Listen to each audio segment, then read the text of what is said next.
Sayın Başbakanımız, değerli konuklar, şimdi de konuşmalarını yapmak üzere Türk Dünyası Türkmen Beyi Sayın Halil Uluer'i kürsüye davet ediyorum.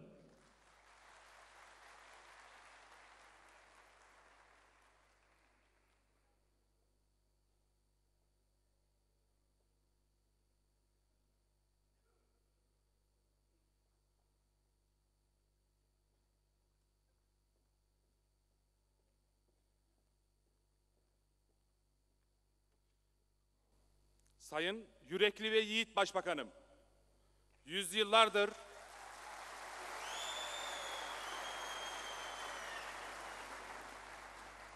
yüzyıllardır bu topraklarda yaşayan ve ülkemize adını veren Türk soyundan kardeşlerimizle yanınızda ve her zaman emrinizde olduğumuzu belirtmek için düzenlediğimiz bu toplantımıza hoş geldiniz, şeref verdiniz, bizleri onurlandırdınız.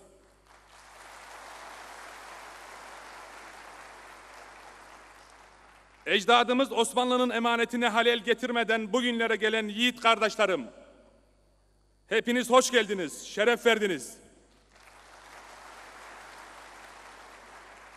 Nevşehir'den Van'a, Adana'dan Edirne'ye kadar ülkemizin dört bir köşesinden gelen özü Türk, soyu Türk, gönlü Türk kardeşlerim, hoş geldiniz.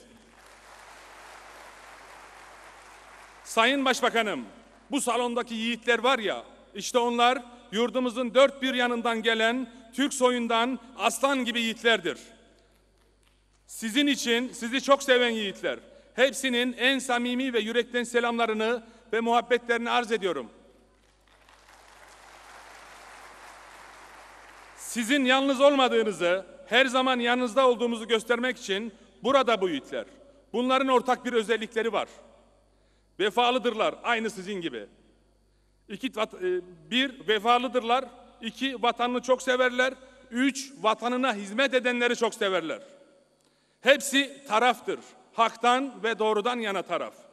Sayın Başbakanım, Türkiye Cumhuriyeti Devleti özellikle son 12 yıldır tüm dünyadaki mazlumlara, soydaşlara, kardeşlerimize maddi ve manevi her türlü desteği vermektedir. Bunun aksini söyleyenler, ülkemizin Türkmenlere yardım etmediğini söyleyenler, Türkmen kardeşlerimizde giden yardım tırını yakalatanlarla aynı saftadır.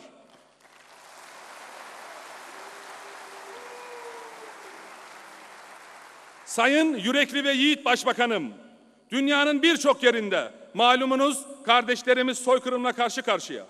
Büyük ve güçlü Türkiye olarak dünyanın her yerinde zulüm gören kardeşlerimize vermiş olduğunuz samimi desteği yakinen takip etmekteyiz.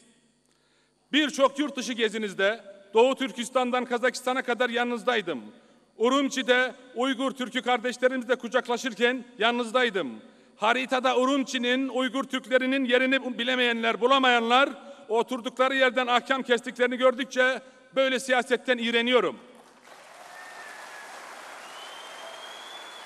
Sayın Başbakanım, ülkemizin itibarını ve hizmet çıtasını o kadar yükselttiniz ki bunu hazmedemeyenler de yan etki olarak karakter bozukluğuna sebep oldu.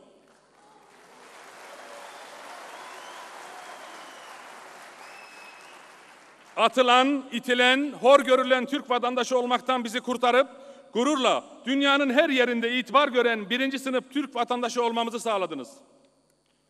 Fahri konsolosluğunu büyük bir onurla yaptığım Kazakistan ile ülkemiz arasındaki katkılarınızı, Türk dünyası ile ülkemiz arasındaki gelinen bu kardeşlik bağlarının gelişmesindeki katkılarınızı, Türk dünyası Türkmen Beyi olarak şahsım ve temsil ettiğim makamlar adına şükranlarımı arz ederim. Ayrıca bugün bu toplantının yapılması ve bizleri bir araya gelmemizde ilk fikri veren ve bizi manevi yönde ateşleyen ve Türk dünyasının bütün problemlerinde her zaman yanımızda olan AK Parti Genel Sekreteri Sayın Haluk İpek'e huzurlarınızda şükranlarımızı sunuyoruz. Türklerin atası Hoca Ahmet Yesevi Hazretleri der ki, bütün işlerde kulun niyeti Allah'ın rızası olursa o işin sonu mutlaka iyi olur. Semerkandi Hazretleri de niyet hayır, akıbet hayır diyor. Allah sizi ve bizi ve ülkemizi kılıncını keskin kılsın.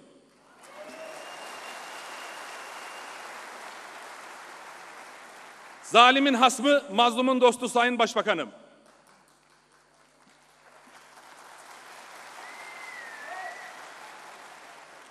Başbakanlığınıza bağlı olan ve başta TİKA olmak üzere AFAD ve Yurtdışı Türkler Başkanlığı olarak Suriye'de, Irak'ta, Doğu Türkistan'da, Filistin'de, Afrika'da, Balkanlar'da, Orta Asya'da, dünyanın her yerindeki mazlumlara ülkemizin varlığını, gücünü hissettirdiniz.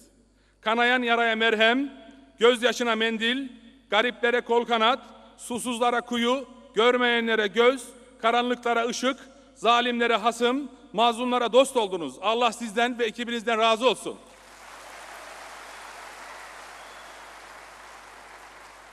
Türk dünyasına gönül vermiş kardeşlerim. En büyük milliyetçilik, %100 milli olan ve bu topraklarda doğmuş, büyümüş, hizmet etmiş, içimizden biri olan Sayın Recep Tayyip Erdoğan'ı Cumhurbaşkanı seçmektir.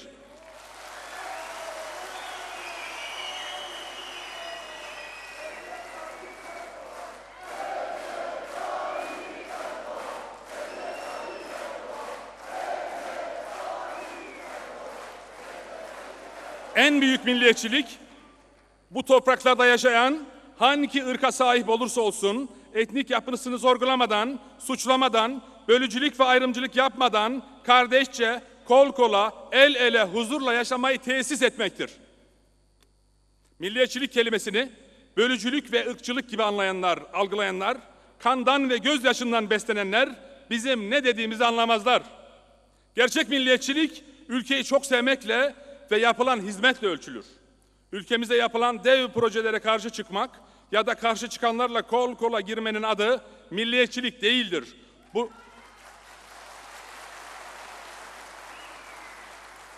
Bunun adı ekmek yediğin tekneye pislemektir. Bunun adı ihanettir.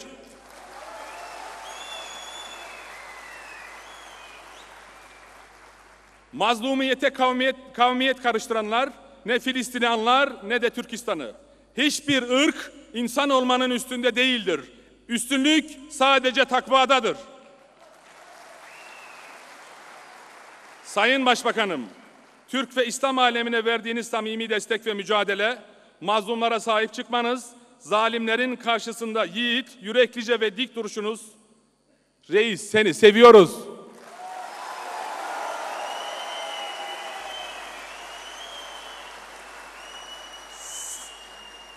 Sen hislerimize tercüman oluyorsun. Yolun yolumuzdur. Türk dünyası Türkmen Bey olarak emrinizdeyim. Emrinizdeyiz.